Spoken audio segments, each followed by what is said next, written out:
Baik Bapak Ibu sekalian, di pertemuan kali ini kita akan membahas tentang Umar Chapra ya, eh, yang lahir pada tahun 1933 ya.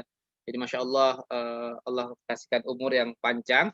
Nah, Chapra juga menjadi menarik, ada banyak sekali buku-bukunya dan saya pernah ketemu Chapra ya sekitar 2 kali ketemu Chapra, satu di Jakarta, yang kedua adalah di kantornya di Tirti IDB.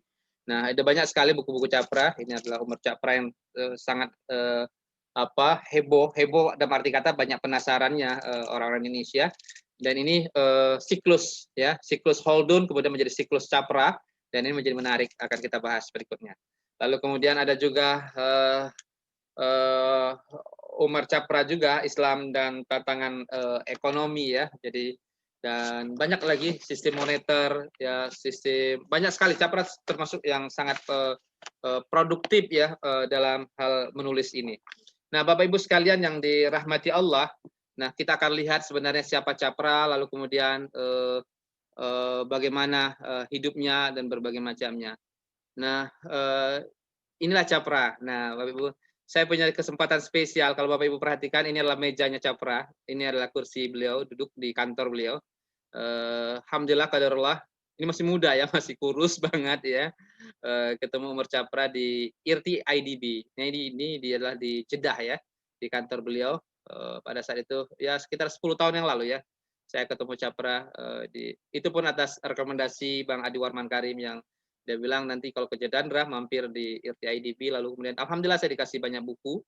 Jadi kalau Bapak Ibu nanti kalau ke Jeddah, kalau Covid nanti sudah selesai pandemi ini, mungkin bisa ada banyak bisa dipelajari, terutama bisa library research dan berbagai macamnya.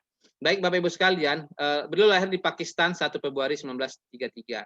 Nah, kemudian yang Umar Chapra lahir pada 1 Februari 1933 di Pakistan. Ayahnya bernama Abdul Karim Chapra. Chapra dilahirkan dalam keluarga yang taat beragama sehingga tumbuh menjadi sosok yang mempunyai karakter yang baik.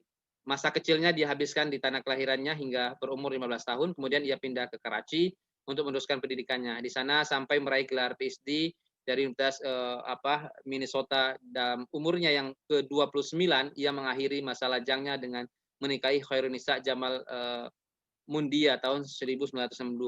Pak Hendra itu menikah umur 29 juga ya, 29 30. Jadi tapi lebih cepat lebih bagus nikah itu, nggak boleh tunda ya kalau sudah ada jodohnya ya. Kalau saya dulu habis doktor baru nikah gitu ya.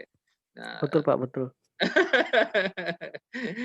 saya kalau ditanya orang tuh suka ngeles loh. Kenapa belum nikah? Bilang, Pak Iza Farokta Pansob. Saya bilang, Pak Iza Farokta Doktura langsung Pansob Zawat. Saya bilang, kalau Anda susah selesai doktor baru nikah. Tapi boleh lebih cepat juga lebih bagus. Lalu kemudian kita lihat bagaimana sejarah hidupnya, karir intelektualnya.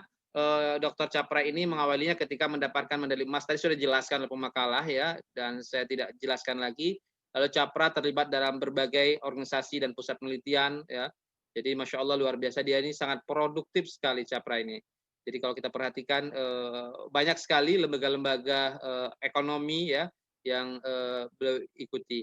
Nah, lalu kemudian Chapra juga menerbitkan 11 buku, 60 karya lebih, bahkan Masya Allah luar biasa, 9 resensi buku, belum lagi artikel pas dan berbagai macamnya. Jadi malu kita sama Umar Chapra ya, Masya Allah luar biasa. Nah, anak-anak muda, Bapak Ibu sekalian yang masih muda, semangat ya, menulis ya, abadikan hidup ini seperti guru-guru kita, Umar Chapra, Mauzer, Manan, dan berbagai macamnya. Nah, wajar kalau kemudian banyak sekali diterjemahkan ke dalam bahasa Indonesia, banyak sekali di rak saya buku-buku tentang Chapra. Nah, tapi yang menarik bagi saya adalah dari sekian banyak karya beliau ini, ya seperti tadi yang terakhir tadi yang saya perlihatkan kepada Bapak Ibu sekalian, siklus Chapra itu menjadi sangat menarik. Lalu kemudian apa karyanya? Buku keduanya Islam dan berbagai macamnya. Saya pikir kita tidak perlu jelaskan lagi. Termasuk Profesor Timur Quran ya dari Universitas South Carolina itu mereview buku beliau dan mengatakan Masya Allah itu luar biasa bukunya, tulisan Chapra ini terhadap pembangunan ekonomi Islam dan berbagai macamnya. Nah ini yang ditanyakan juga tadi, kritikan Chapra terhadap sistem ekonomi yang ada secara tidak biasa diungkapkan dengan pintar dan mempunyai dokumentasi yang baik. Jadi Chapra itu menurut Profesor Timur Quran ya, Jadi Masya Allah luar biasa dia analisanya terhadap kapitalis dan sosialis dan berbagai macamnya. Lalu kemudian apa karya ekonominya? Ya ada banyak sekali tadi, ada modern management, ya, lalu kemudian Islamic dan internasional berbagai macamnya. Lalu kemudian nah ini yang menarik bagi saya pada dasarnya. Dan ini hanya ada di dalam buku ini ya, buku Capra tentang ini yang saya bilang tadi sangat banyak dibicarakan. Termasuk saya pada masa itu masih kuliah juga sangat tertarik dengan buku ini kira-kira gitu. Nah, Capra membuat siklus kemajuan dan siklus kemunduran. Apa maksudnya siklus kemajuan dan siklus kemunduran? Nah, dia terinspirasi dengan konsepnya Ibnu Khaldun yang pernah kita pelajari, ya, muqaddimahnya Ibnu Khaldun. Nah, menurut Capra ada konsepnya Ibnu Khaldun menjelaskan begini. Ada S, pengembangan syariah, ada N, pengembangan masyarakat, ada W, peningkatan kekayaan, ada J dan G, penegakan hukum dan pembangunan lainnya. Ada G, peran pemerintah. Inilah dikenal dengan siklus Ibnu Khaldun. Nah, lalu Capra membuat siklus kemajuan. Jadi berdasarkan inspirasi dia terhadap ini, maka dia membuat siklus kemajuan. Apa itu siklus kemajuan? S, N, W, J, dan G, D, S. Yang pertama S, tanamkan kesadaran syariah. Jadi kalau mau maju, kata Capra, tanamkan kesadaran syariah. Nggak mungkin orang bisa mau berwakaf kalau dia nggak paham wakaf. Nggak mungkin orang mau berzakat kalau nggak paham zakatnya. Jadi tanamkan syariah, pentingnya syariah. Lalu yang kedua, kalau mau maju sebuah negara, kata Capra, yaitu kembangkan masyarakat sehingga terciptalah masyarakat yang paham syariah. Jadi syariah kuncinya. Jadi paham syariah.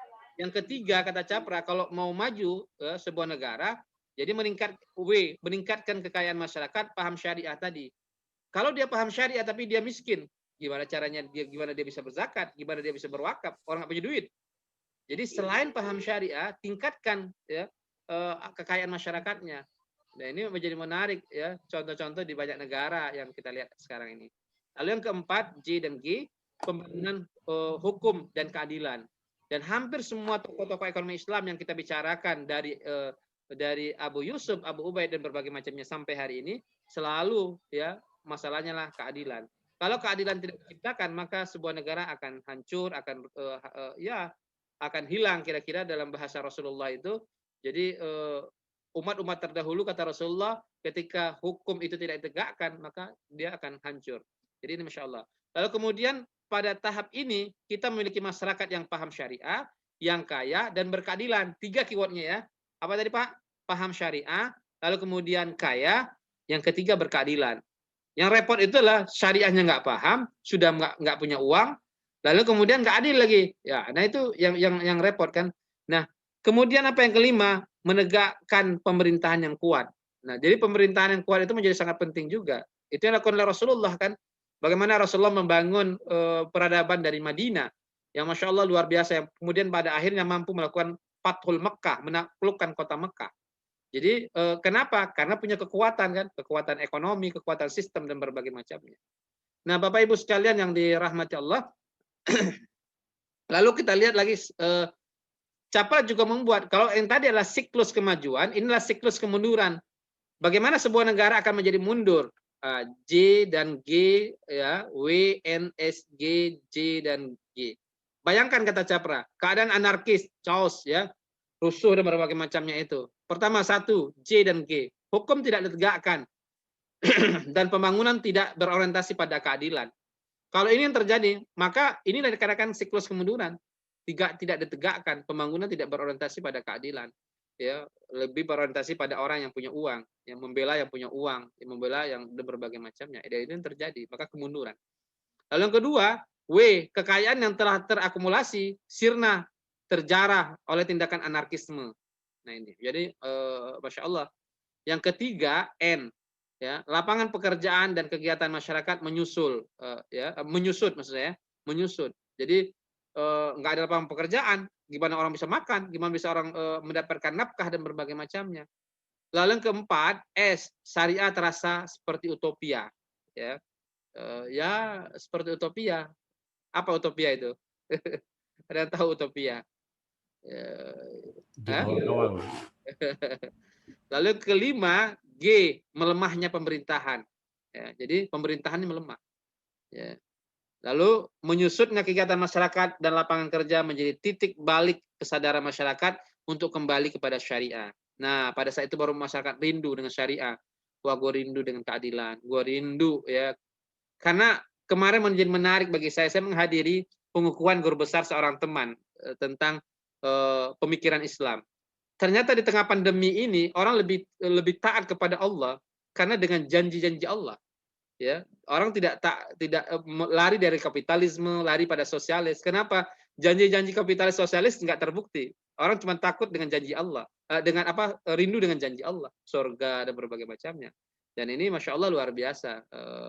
Jadi di tengah musibah, bencana dan berbagai macamnya, biasanya kedekatan kita kepada Allah itu lebih tinggi, lebih kuat dan berbagai macamnya. Lalu kemudian ini menjadi menarik, ramainya kesadaran untuk kembali kepada syariah akan mendorong bangkitnya lagi masyarakat sehingga siklus berubah menjadi siklus kemajuan. Tapi masa sih harus hancur dulu baru kemudian kembali kepada kemajuannya? Pastinya tidak kan kira-kira.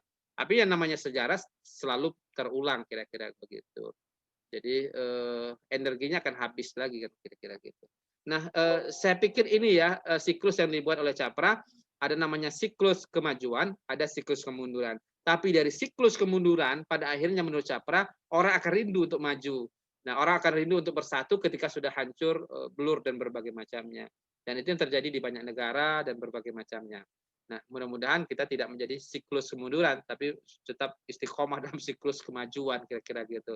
Taat kepada Allahnya, karena Allah yang kasih uang, Allah yang ngasih rezeki, ya. Lalu kenapa kemudian Allah yang ditinggalkan? Saya pikir itu. Tapi harus punya kekuatan, ya itu tadi ekonominya kuat, ya. Pemerintahnya juga harus kuat. Nah, hampir semua tokoh-tokoh yang kita bicarakan selalu fondasinya adalah bagaimana seorang pemimpin ya taat kepada Allah, kemudian agama dan berbagai macamnya. Itu menjadi kunci utama kira-kira. Saya pikir itu Bapak Ibu sekalian.